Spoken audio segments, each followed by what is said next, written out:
Okay, good evening everyone. I must say it's really terrific to have so many registrations for this conversation and seminar event. We know there are over 100 people participating, and I do welcome you into the Bastow Theaterette and online. It's very difficult to see everyone, but I know you're present. I think we feel your presence in the room, so thank you for your attendance, and we really look forward to your participation, which in this theaterette we'll be able to observe on the screen through the Padlet technology that we're using. I'd like to begin by acknowledging the traditional owners of the land, the people of the Kulin Nation, and to pay my respects to their elders, both past and present and emerging, and extend my respect to other elders and Koori people who are present at this event. And I'd like to just make a comment of acknowledgement of our Koori workforces. I'd like to acknowledge the incredible dedication of our Koori workforce to furthering the human rights and social justice challenges in schools in relation to Koori children, their families and their education and learning.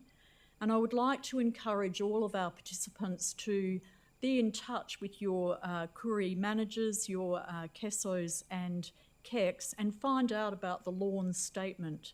The Lawn Statement was launched last week at Lawn at the Koori Conversation conference, and it's a statement of urging us as participants in the education system, as system leaders, to take note of, to acknowledge and to find ways of furthering the learning of our Koori students. So the Lawn Statement is something for us all to be aware of and to look up and be in contact with.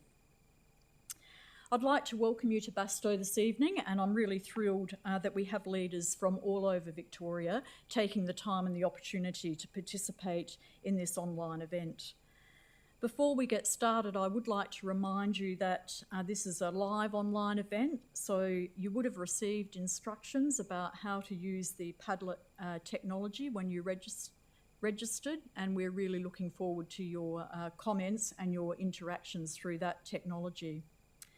We're very fortunate and privileged to have Michael Fullan, OC, joining us at Bastow tonight and sharing his extensive knowledge and expertise in educational systems, in educational leadership, in the teaching and learning of children internationally. Thank you, Michael, for being with us. Pleasure. We all know that Michael is the Global Leadership Director for New Pedagogies for Deep Learning and a worldwide authority in education reform, with a mandate helping to achieve the moral purpose for all children and all children's learning.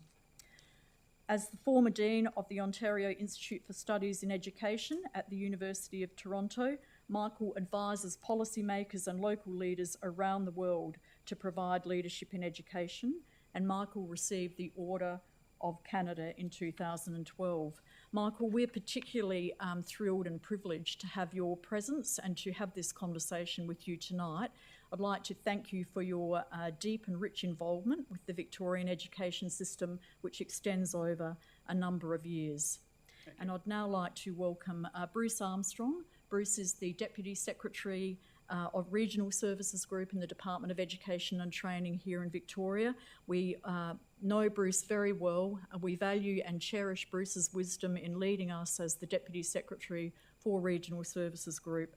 And Bruce, I would like to welcome you and thank you and hand over to you to facilitate our conversation.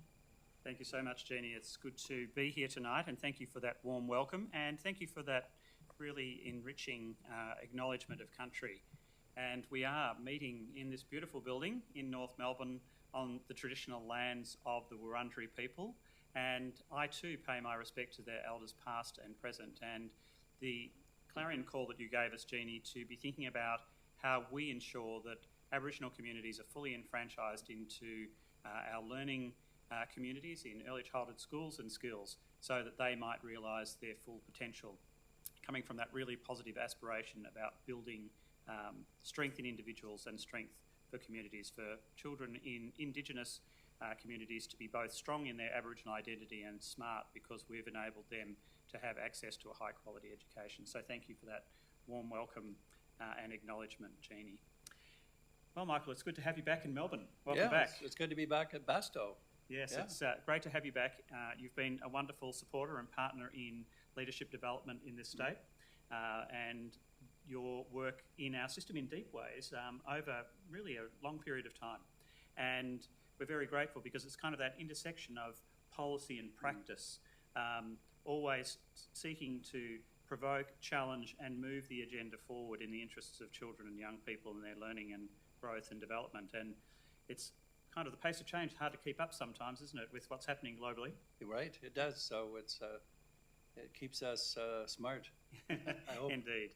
Yeah, you're keeping us on our toes, and we're really very grateful for the partnership that we've had over many years. And I would want to call out, I think, that the work that you did from 2014 to 17 with Lynn Davey and others in Victoria with the 80 schools in the new pedagogies for deep learning, because I think that this is kind of the heartland of your work, is that even though you work at every level of the system and often with people who are designing strategic policy for government, thinking about strategy, you're trying to help people intersect at every level of the system with the focus on learning and the quality of the teaching, that nexus in the classroom, and how do we create the right conditions for that. So one prism in the work that you've been doing out of the Coherence framework that you've brought to us, which was very helpful and quite influential in the work in Victoria and our framing, is looking at cultivating collaborative cultures.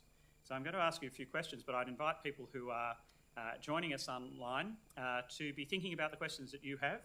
And when we have time at the end, or maybe even through the, our conversation together, Michael, we'll call out some of those questions and we'll engage with the people who are joining us tonight. So shall we kick it off? Sounds good. It's always good to start with a question around purpose. Yeah. So I'll ask you this question: why bother with collaboration? There's a lot of overhead for collaboration, isn't there? Well, I want to start just a little bit in context because you mentioned my long association with Victoria. And we do like to work every side of the street, like the policy level, the school level, and the middle in between. Yeah. And we like systems that are really trying to move the whole system. Yeah. And so that, for us, has been Ontario and Victoria started about the same time, 2002, 2004, to get serious about this. Recently, the last 6 years, California is part of that. So that's our forum for learning and that. The second thing to say overlay is that we consider we find out the most from leading practitioners. So we are really learning from these systems and engaging them in order to make sense and then feeding back clarity, some degree of clarity. So that's been a valuable part of this, and it still is. And you're now in Victoria poised again to open up into system-wide reform 2019 and the next 4 years for sure. So this is timely to be back. The question about why bother with collaboration is a good question in one way because people can collaborate to waste a lot of time, and so you don't have much time, and therefore we don't automatically say collaboration is good, why did you do it? We want to be careful about it, increasingly so. The more we've done the research, we say sort out good and bad collaboration, and that bad collaboration can get you into the habits that don't lead anywhere, they lower morale or whatever. But also the fact is that any human enterprise of any complexity, you can't get anywhere unless you team up with some others to do two things. One is figure out what's going to have an impact, and one is combine your efforts so that the efforts are more powerful to make that impact. So we want to be careful, and we wouldn't mind if people didn't collaborate for 6 months because they hadn't sorted out how to do it. That's not a bad start. But really now, recently, the last 2 years, we are immersed in collaboration and finding out what makes highly effective collaboration tick. I think that that's a really helpful insight, isn't it? And I think that teachers and principals and school leaders would be quite relieved, I think, to hear that you're learning from the place of practice, where the work is actually happening, and that many of your insights are coming from there. Would you want to give us a bit of a sense of what you think good collaboration looks like? Sure. The collaboration, I've been part of the research group for 40 years, and there were a lot of studies on collaboration in the old days that tended to say collaboration is good, let's do more of it, but it wasn't highly refined, it wasn't specific enough, and so people would argue for it or against it. And it's only in the last 5 years, I would say, where largely because of the attempt to make the changes that you've been doing in Victoria, we did in Ontario, that we've learned what good and bad collaboration looks like and how to get more of it. And so I think we now see that the agenda is complex. That if you get behind the classroom door, if you think of the history of the teaching profession, it's kind of the lonely profession, people have called it. And if you're on your own, it means two things to me. One is you have a license to be creative, and you have a license to be ineffective. And if you're creative, your ideas don't get around if you're alone. And if you're ineffective, you sometimes don't know how ineffective you are. So to be isolated these days in this complex world is to live a dysfunctional life. And that's the negative way of putting it. And so what we've been doing is moving towards what effective collaboration does. And we've been making some very good distinctions that are insights, so we can talk about them. But these insights unpack collaboration and take the previous dilemmas and make it clear to teachers, well, this makes sense to me. I can do it this way. I'm not going to lose my autonomy. I can figure it out. So I'm happy to share some of those insights because most of them are recent in the last 3 years. That's very helpful and we might take that line into some of those specifics in a moment. It's interesting because you often hear teachers talk about the collegiality of the cultures of schools. But I think you're suggesting something to us that's far more intentional, more precise. It's a set of practices almost, or routines that are established. Can you take us into what you think that excellent practice looks like? Yeah, well, the collegiality is, we can all imagine, and some probably know, that I take one of the schools that we first started in and started to look at in Ontario in collaboration. Principal came and had 9 classrooms. All the classrooms were siloed. The teachers were going along, doing their own thing. And it was a very congenial school. People, they liked each other. They did social things together, but there was no professional kind of involvement of each other. And the principal who came in, the challenge is, how do I take these silos where people seem very happy, but they're not focusing enough to get the work done? And so I think we want to be wary of collegiality, which I'm happy to see people to be nice to each other and enjoy themselves, of course. But really, this is important that some progress be made, and some of those issues are really tough. And mere congeniality is not strong enough. And if you look at the specifics, it turns out that those cultures that are specific, they combine a respect for each other's autonomy and at the same time a candor of feedback about what's working and what's not working. So we're finding the solutions are taking things that look like they're mutually exclusive. Well, how can you have candor and be nice to somebody? Because they're not doing their effective, so I'm going to tell you. But it turns out once you get the norms done, once it starts to be successful, people embrace feedback. They don't embrace feedback if it's so general, they can't figure it out, or if it's punitive, if it's poorly motivated. They don't do that, but feedback that helps them improve in very specific ways. And once you establish that norm and you say, we have, and this is the most important recent insight that Andy Hargraves, ourselves, and others have had, that autonomy and collaboration are not mutually exclusive. That autonomy is not isolation. We have a word for isolation. It's called isolation. And if you're isolated, you're in trouble in life, whether it's professional or otherwise. So now we've been able to see in these schools, we have videos of them, we've written about them, is that the interaction is around improvement. The interaction suspends negative judgment, but gives good feedback. And the other thing that's become clear, just to name another insight, is we have now made the distinction between precision and prescription. And so when you're precise about something, you understand what makes it work. And if I'm precise about how to do something with you, that you'll probably appreciate it. If I'm precise and then I say to you, you better do it, which is prescription, you won't be so happy.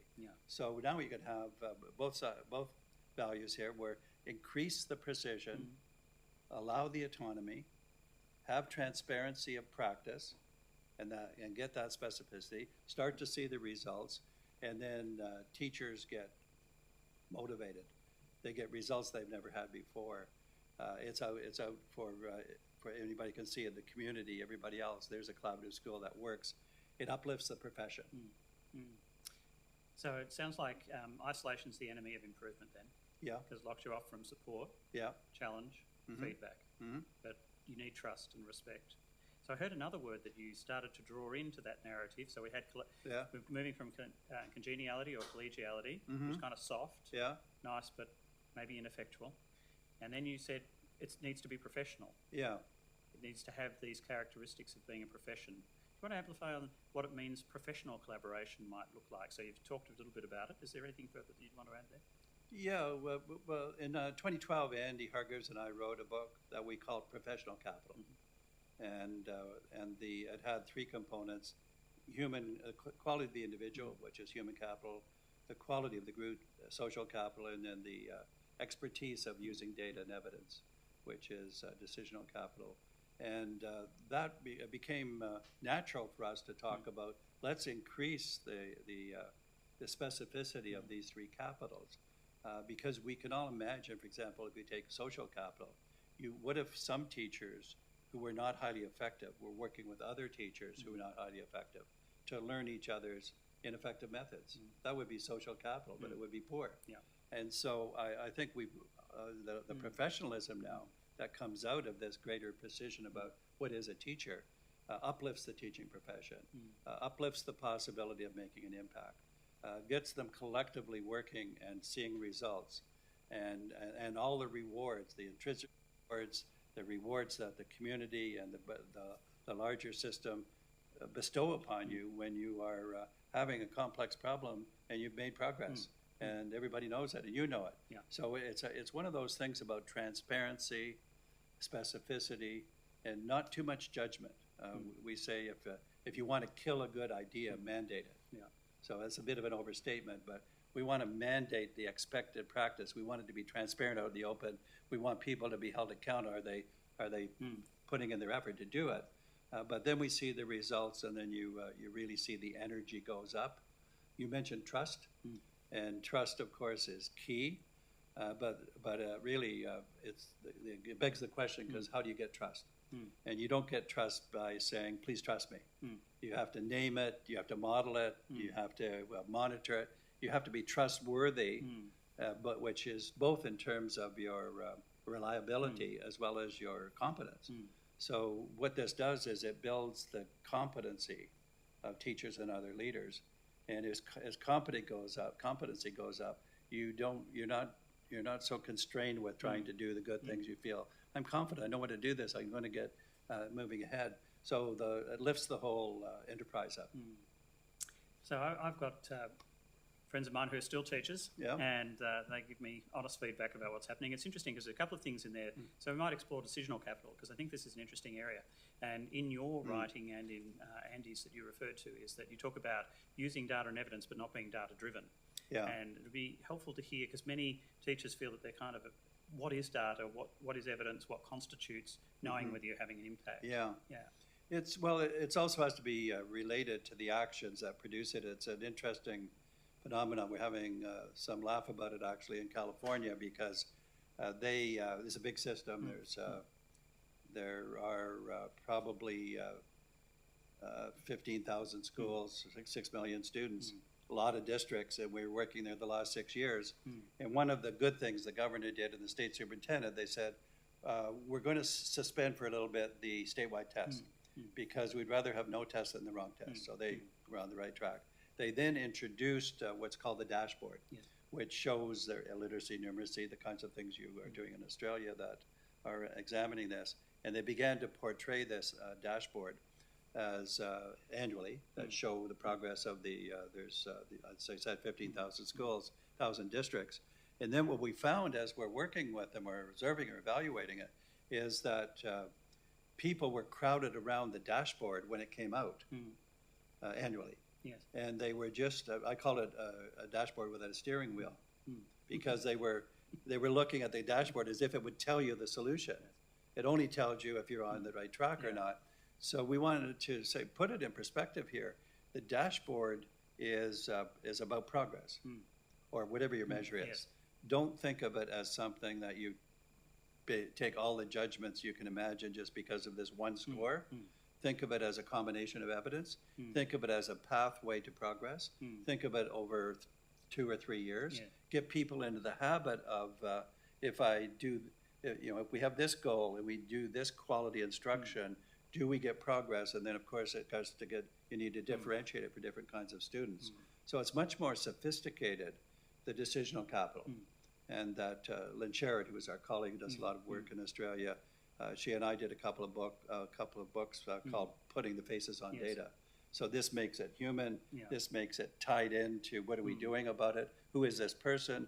What do they respond to motivationally? Yeah. So it's got to be more holistic treatment of the data and the person and the nature of the growth. Right. So data for insight to help with the student. Yeah, To and move it can the student along. exactly, and it can be we can use it for summative discussion. So Yes. if you're planning to do something and you're analyzing this for formative reasons, and then over 2-3 years, you want to be able to say we're getting somewhere or not. And if you're not getting somewhere, somebody should have a serious conversation. Yes. And while we're still talking about this issue of the kind of professional practices of and disciplines of collaboration that you were talking about, the specifics, the other thing that you mentioned was transparency and feedback. Yeah. And as I talk to teachers in various settings, it's one of the things that I feel that teachers have the most fear about is this notion of feedback. Now, you get to travel around the globe.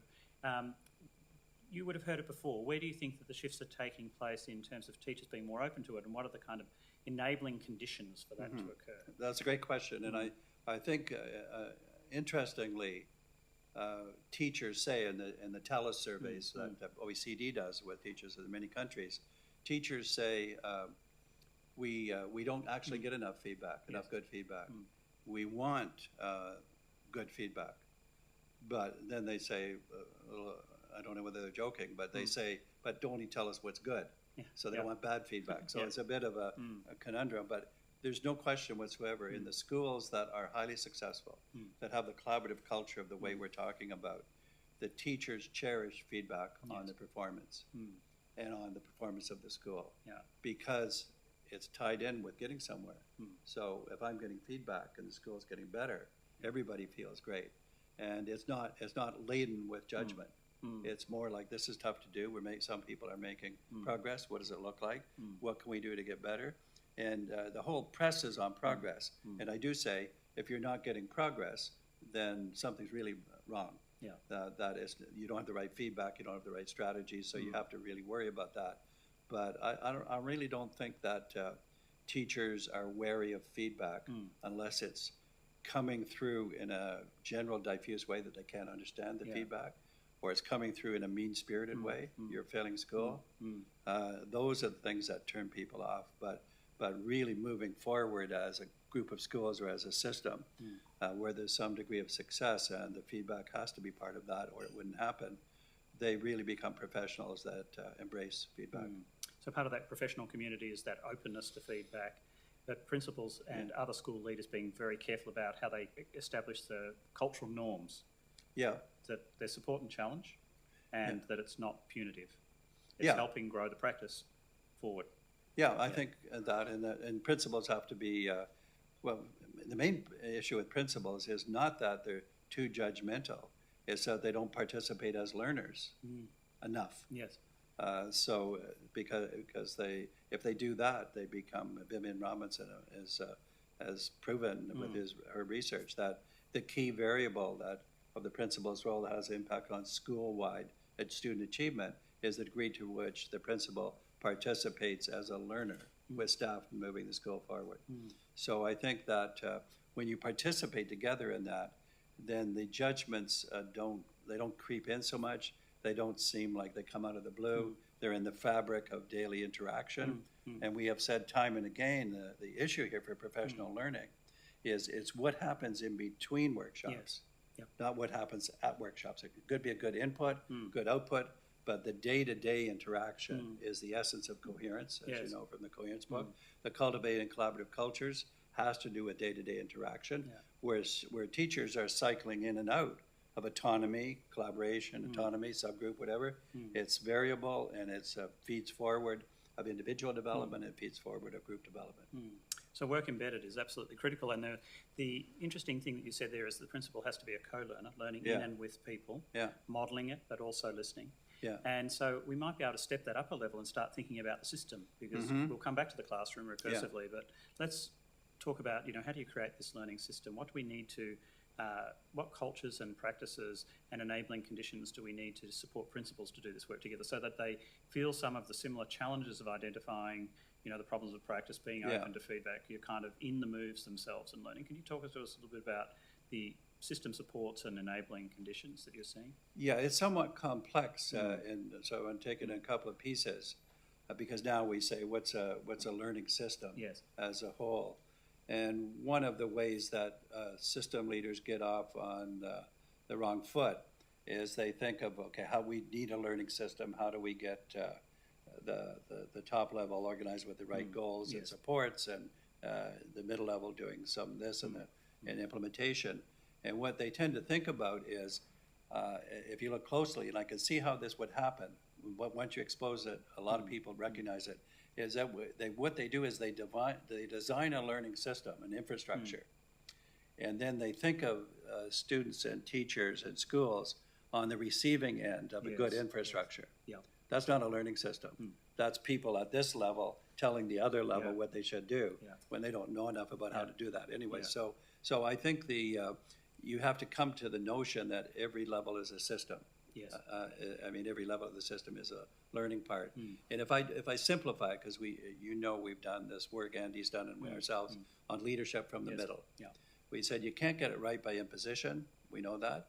If you go site-based autonomy, it's too desultory, doesn't add up, and you get pockets of success. Where's the glue? The glue might be in the middle. How do you strengthen the middle? And then what this means, if I just go take those three levels, it doesn't matter. I'm not saying you should start at this sequence, but I'll do it as a sequence. People at the center in the Department of Education, in the 4 regions and the areas, they need to think of themselves as, are we laterally learning to be to give consistent messages, to represent the system, because we are representing the system. And if what usually happens is people don't pay enough attention to that, so you get pieces coming out, and then the people on the receiving end say, there's inconsistency coming at us. Yeah. So collaboration is a route to consistency. I'm now just talking the top level. Yes. So if you're collaborating versus siloing, siloing is inconsistency, collaborating sorts out the messaging, and you better be collaborative. And when common sense tells you, if I'm not collaborative and then I'm telling school people be collaborative, they pick that up. Yeah. Right? It's just pretty obvious that this is two-faced. And people at the top don't think of that enough. So I do think they better they really do, because we have the concept coherence. Yes. And coherence is the shared depth of understanding of the nature of the work. You've written that in some of the booklets you've done recently. And how do you get shared depth of understanding? You can't get it by agreeing superficially or from a vision statement or anything like that. You have to get it by interacting together. So I think we need to have a lot more expectations for the center, that they de-silo, that they have more lateral communication, that they get their act together, that they're able to talk the walk, which is a sure sign that they know what they're doing, consistency. And then it gets, if they get their own act together in the course of doing this, then they need to participate as two-way learners with the other levels. That yes, we give clarity, and yes, we receive some things. And one of my colleagues, Roger Martin, who's a business professor, did a book, and I love this distinction because he talked about leaders who are successful in systems.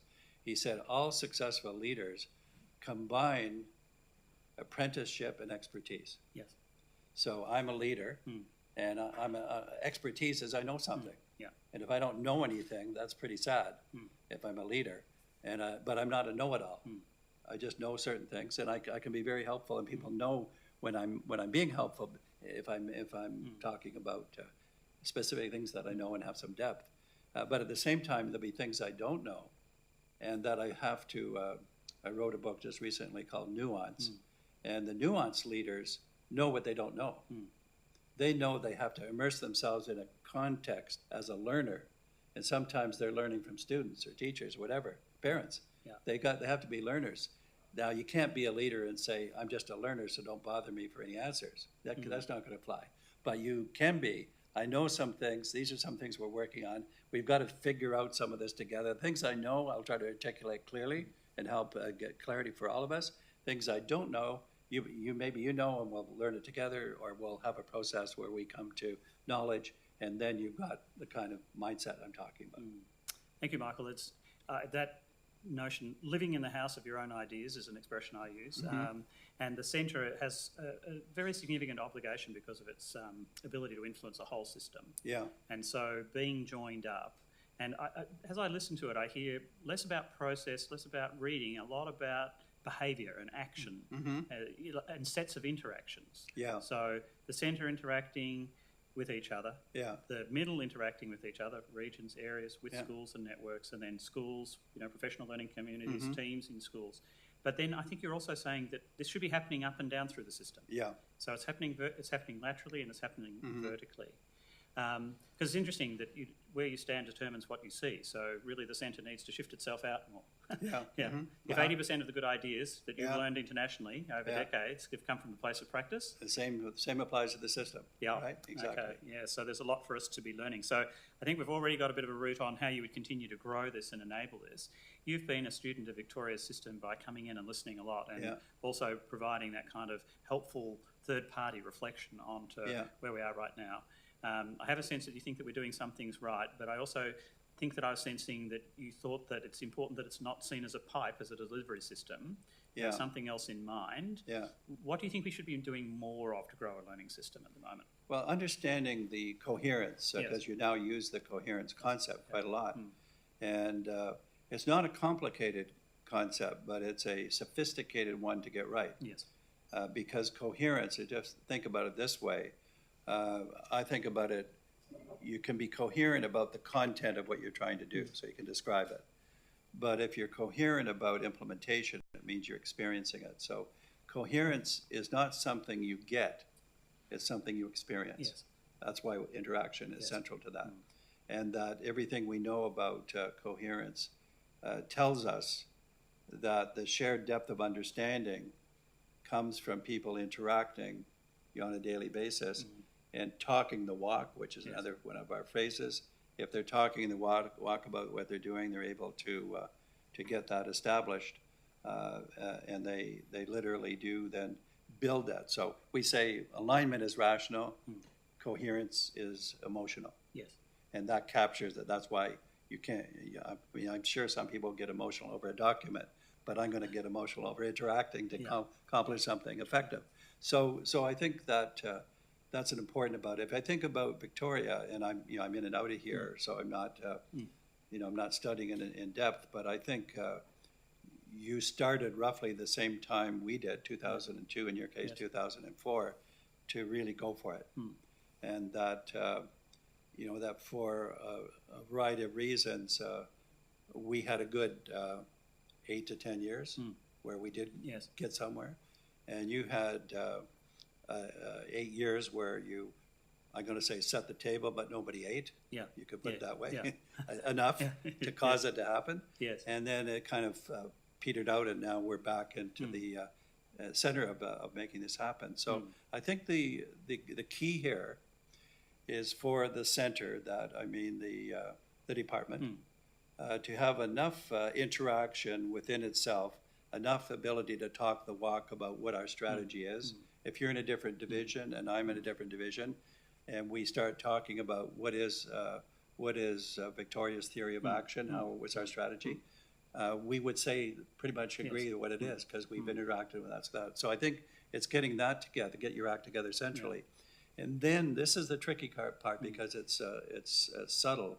When I was talking with some of the people this week, I said that now the infrastructure has been rebuilt, and you've been part of that, a really successful part of that.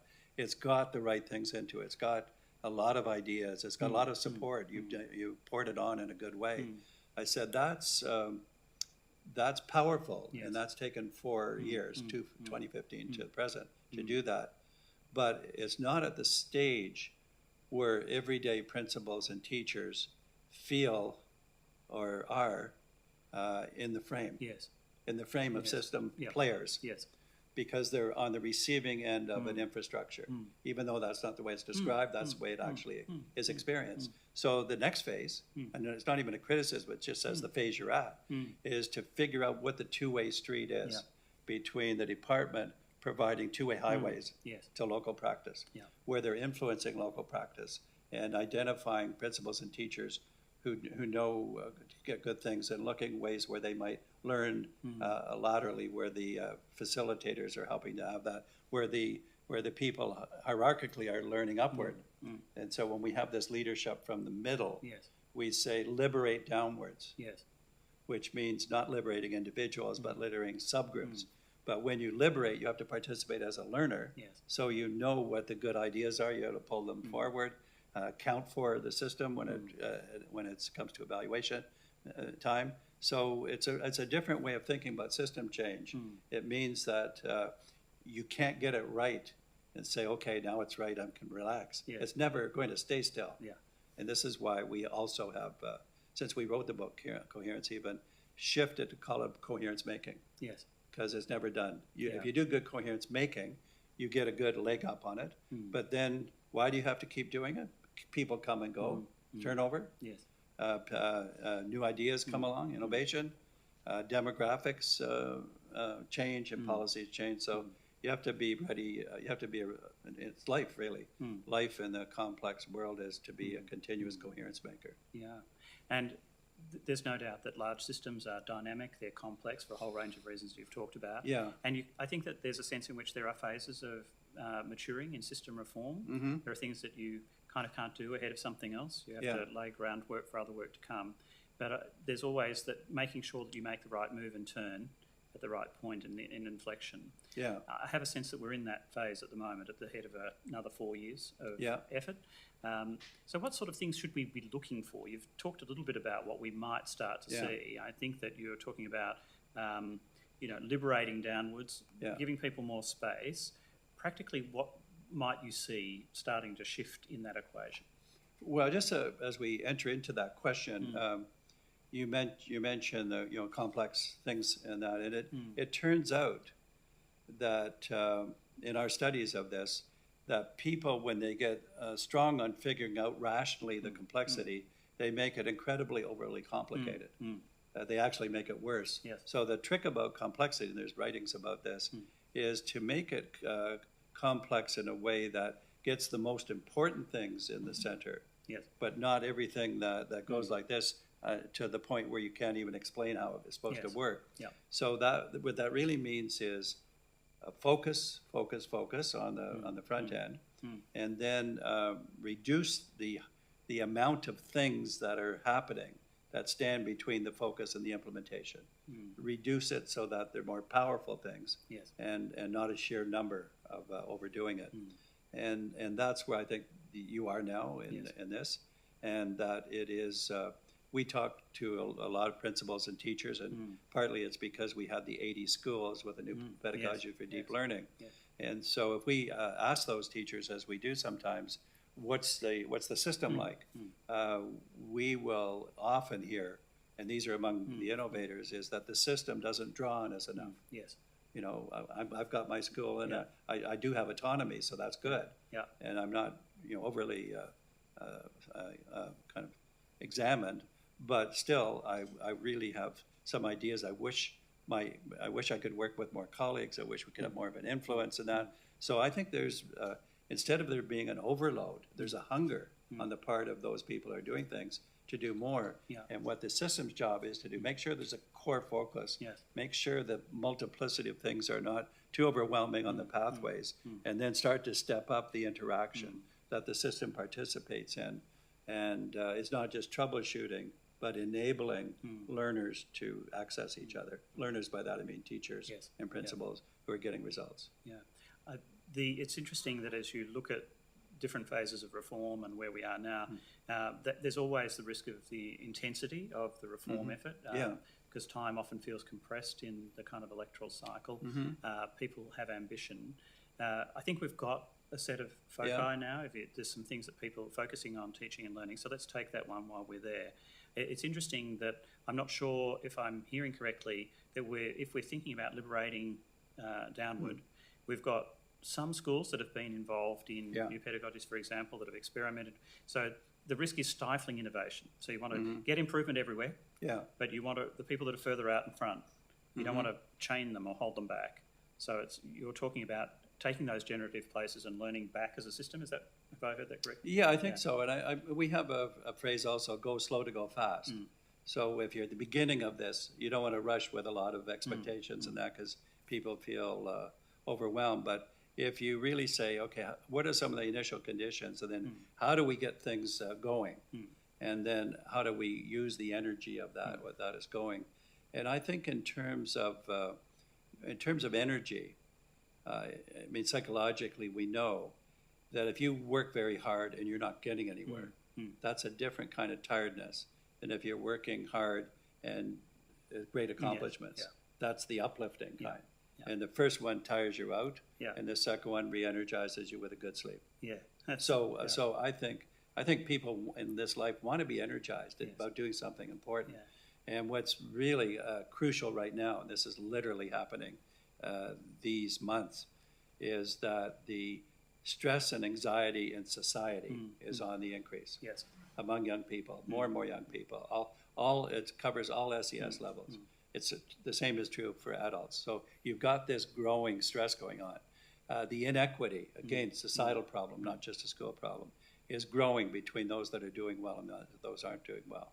That students who used to do well are now saying to us, I'm thinking of a survey of all the high schools in Toronto, which are hundreds of high schools, that the schools that had the best academic performance were the ones that had higher levels of stress too. Because they've gone for the academics, the parents, the universities, the teachers, everything, and the human element has been missed.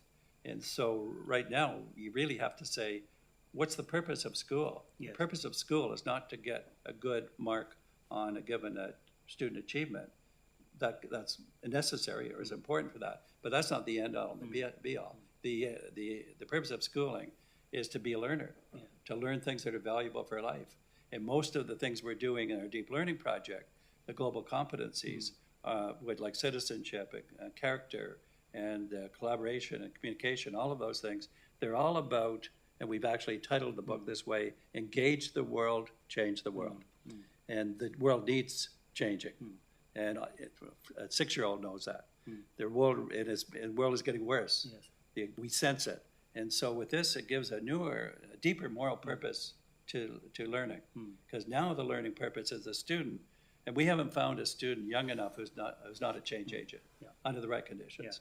That they're just an incredible resource for self-learning and collective learning for themselves, but also for solving problems and making a difference. And so those are teachers will go crazy to have groups of students who are learning that, even if it's a bit messy, as long as it's focused, as long as we see the energy, as long as we see the need there and the flourishing of people. So right now, you could be discouraged to say things are getting worse, and it's 2019, we're running out of time.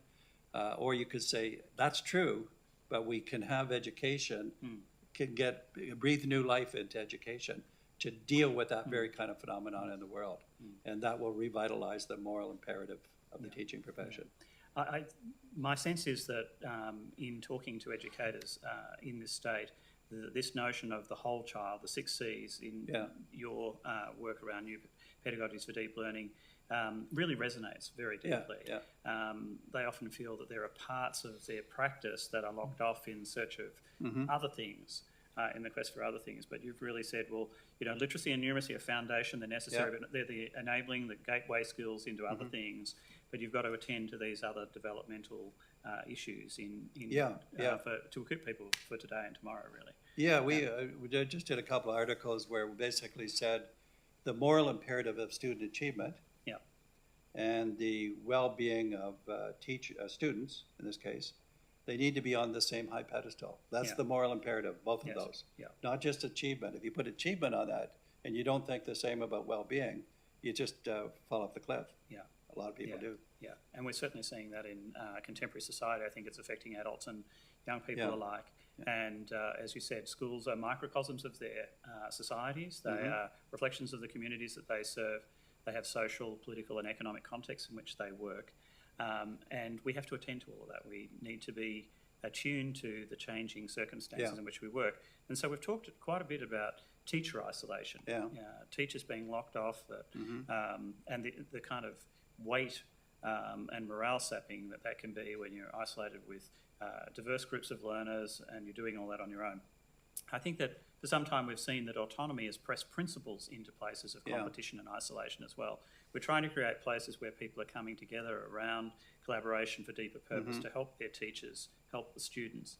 So if you were to walk into, Basto, and you went into one of the workshop rooms, and you've been in this building many times, and you walked into a principal community of practice, what sort of behaviours and conversation, what do you think you should be hearing? What would you be looking for? What type of conversations, practices, behaviours? Or if you met them in a school and they were going on a learning walk, what would you be looking for? What are the type of things? Could you explain that kind of very acutely and precisely at the teacher level? What would you be wanting to see replicated at the principal level? Because I think that's what our regional staff and network chairs need to be looking for to encourage more of it. Yeah, so the fundamental basis is the principal as lead learner. Yes. And there was a blip in 2014 in the literature where the research seemed to say the principal should be the instructional leader. And that was a misinterpretation of the research. So a number of jurisdictions that we knew of in states in certain states said, okay, the instructional leader sounds right to us, job description, criteria promotion, supervision of principals to make sure they do that. Very unnatural role for the principal. But that wasn't what the research said. The research said the principal who is effective doesn't have to be the best pedagogue in the building, but has to be the best lead learner to learn more and more about, when you think of instructional rounds, I think of those as not to run the school that way, but to learn more about pedagogy. So when I am trying to shape the school, I know what I'm doing.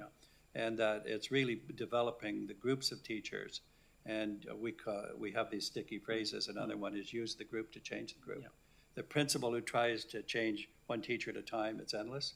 The principal says, how do I develop this group so the group is learning as a group? And now I'm part of that. I'm not detached from it. I don't chair the meetings. I don't run it like top down. But I'm increasingly influential because I'm a lead learner. And if I'm a lead learner, if the lead learner who goes into the first year of principalship and does that for 5 years, after 5 years, they know a lot. The other leader who goes in and does visioning and resourcing and building and all of that, 5 years later, they know as much as they did in year one. 5 times nothing is nothing. So I think all of us benefit and both make a contribution and are much happier in our lives if we're lead learners, and especially those that are leading, they begin to do that. So that's really clear. I think in Australia partly too, because of the differential funding with the 3 systems, and even within given systems, there's a certain amount of, I'm going to say, dysfunctional competition, for however you want to put that. We have found in Andy's work on uplifting organizations, Hargraves, he found that there was a lot of systems like to compete and collaborate at the same time. And actually, when we've done networks of schools in a lot of different countries, at the beginning, some teachers and principals said, oh, this won't work because we're trying to steal each other's enrollment. And so they said they just were negative about it. Every single time when they experienced the kind of learning in a network of 5 schools over a period of time, they changed their mind. And it's identical to within a school to say teachers learn from each other, the whole thing gets better. It's the same between schools. So I think somehow we have to get over this, especially within sectors. There's no reason within the government sector that there couldn't be very strong, purposeful learning intra-school and inter-school, and that this would make the profession more satisfying. It would have the impact that would be greater, and people would be uplifted. is I think we get closer to that, the full pedestal of moral purpose that you were talking about. Yeah. When we're working together, we're more likely to get those type of outcomes that we value together. When we strike at it together and are learning from each other in those ways. As I listen to you, I'm struck with the idea that there's, it's creating the enabling conditions for human learning for children and young people, but also for the adults. Yeah. Yeah. So and they're healthier. Yeah. Everybody working that way makes you healthier. Working as isolated, no matter how you work or how effective it is, it's unhealthy. Yeah. So we are talking about education being a healthy profession and contributing to society being more effective. And even though it might be hard work sometimes, it's good hard work. It's the kind where you get a good sleep. And so it's contributing to individual health and well-being, but social cohesion as well. Yeah. Building a civil society is a really critical part of public education. I'm conscious of our time, and I thought that it might be helpful. We just might take a quick look at the screen here and see if there's any particular questions that... I like the first one. We will miss Bruce. That's not a question, it's a statement. It's a very nice one, I have to say. I'm going to miss a meeting like this, but hopefully I might be welcome back at Fasto on other occasions to sit in and listen. Yeah. So there's an interesting one there that I think it's helpful because sometimes we maybe assume some terminology, and one of them, Michael, that we're looking at there is, who are we calling the centre? Well, the centre... I mean, we tend to use three levels, and we actually don't have connotation to the valence of the meeting. Or the meaning. So we have center, middle, and level of schools. So I mean, we're calling the center the part of the top that makes policy, and that the department. I don't think you have to call it the center, but traditionally, because we're actually talking about how they're behaving.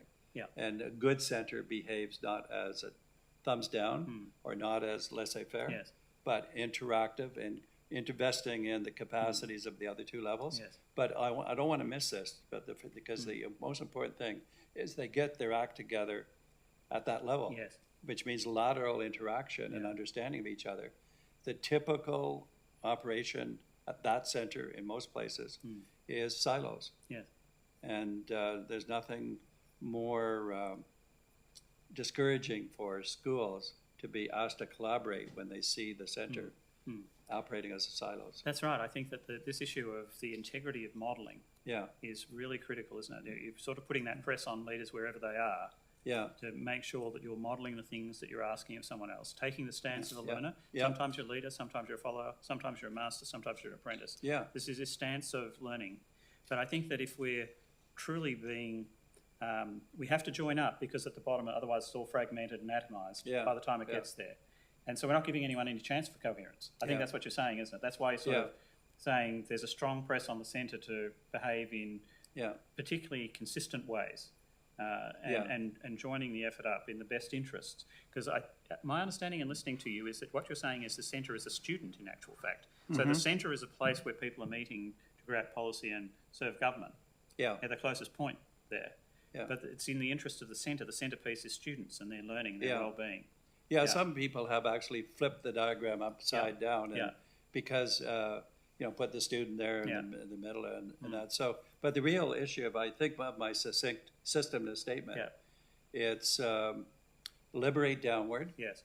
But liberate groups, not individuals, because when groups are liberated, there's checks and balances. Yes. Exploit upward. Yeah. So want people, whether they're at the school level or the middle level, not to look at the top and say, I better do what I'm told. Yeah. But how do I exploit the policies for my local priorities? So it's not a negative thing for me. And then the third and only third piece is lateralize everywhere. So you're lateralizing the learning. Yeah. So if you've got these vertical two-way streets and the lateral learning, this system has the glue of coherence. Yes. And that, I think, is a very significant challenge, isn't it, in system reform, is making sure that you're keeping that all together. I think the point that's really important there, though, is the leader and context. There's always contextual sensitivity. That's why we've tried to create a library of resources. We haven't told people which ones to use and when. And say, understand your context, your learners, your teachers and your leaders, and then think about what's appropriate. Don't resist. Don't overly buffer, because there's a risk there too. The ward off and it's not in the interest of students. Yeah. It's interesting. I think maybe in our meeting rooms in town, Michael, we should have an empty chair in every meeting, and it should be that's where the student's sitting. Yeah, for Metaphorically. sure. Tapping on the back. Yeah. Yeah. Yeah, I think that is the case, and we're running out of time. But the one important thing to say is that a system needs time to get this good. Yes. And most systems are 4 years in and 4 years out, and too choppy, and the people in the receiving end gets cynical. Yeah. But you have now just finished 4 years. You have another 4 years where it's going. So you have an amount of time. It can't be squandered. No. You can't rush in and try to do everything in the first 3 months. But you also shouldn't feel overly rushed here. Yeah. It should be like, this is steady on. The last 4 years, we got organized. Yes. Now we need a different mode for the Yes. next 4 years. Yeah. But it's building on this. Yeah. And it will put us even stronger for going for years beyond that. Yeah, it's kind of very important in terms of building deep representations, build understanding, and understanding's robust because it's flexible, it's agile, and it can apply in new and novel contexts. So there's really, more people that have it. Yeah. So they talk the walk. Yeah, you're really trying to encourage us to slow down, to speed up, but build deep representations of what it means to create high quality teaching and learning. Places of wellbeing and engagement for children and young people. And I'm conscious that we might have time just for one more question. In a network, this is a question here. In a network, how best to monitor success of a community of practice, which I think was similar question I asked you, but Jenny Crowell's asked us a question. So let's. The success. Well, I think it's easy to monitor it. And I'm just thinking immediately of New Zealand, where we work a lot. You know that they have had historically for the last 30 years or so individual schools, 2,500. And then 5 years ago, the government said, there's too many gaps here. Let's have every school should be in a network of 5 or more schools. Yes. So they stepped up networking. And then it's easy to tell whether a community of learners or a community of practice is doing anything substantially, because when you look at what they're doing, you ask, are people enthused? Are they engaged? Is there a lot of talk, meetings upon meetings? Activity is not movement, we say.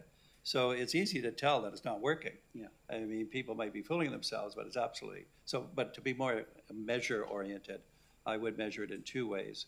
One is the degree of enthusiastic engagement by high percentages of people, and the causal linkage to good outcomes of well-being and learning of both students and teachers. It's easy to measure that. Yeah. You and I could go in and spend a day, and we would know the answer to that. Yeah. It's harder to cause them to to be that good. Yeah. So buy-in, agency, but impact. Yeah. The eye's always on the prize for is the student learning and developing and growing. Yeah, there are no shortcuts to impact. You have to have engagement to get impact, otherwise it's superficial. Yeah. So Michael, we might take a pause there and thank you for being in Melbourne again and joining us at Basto. We know that you've been engaged here over a period of time. We want you to keep coming back to us and continue the conversation. It's irresistible, I tell you, for people like us. Because we've got this unique opportunity with our ministers deeply invested in the work and investing in financially and making commitments to public education. We've got an opportunity here to go deeper, to be more purposeful, with the aim of engaging more children and young people in a high quality education. So thank you for joining us in that endeavour. Well, our team is drawn to action. That's going somewhere, so I know we'll be back. Thank you, Michael. Thank you. And thank you to all of our participants who have been online with us. We hope that you've found this conversation helpful and beneficial, and I know that Basto would continue to welcome you to engage through its various fora and courses and programs to continue your learning journey. So thank you for all of the work that you do across this state on behalf of our children and young people and communities. Thank you and good night. And thank you also, Bruce. Thank you, Bruce, and thank you, Michael. And it was an incredibly insightful conversation, and I think we learnt a lot and gained essential insights into collaboration and the elements of that. You know, what does being a leader and learning mean? What does lateral engagement and communication mean, and how can we liberate downwards are some key challenges, I think, for our system. So thank you both for a really interesting and informative conversation. Thank you. Thank you.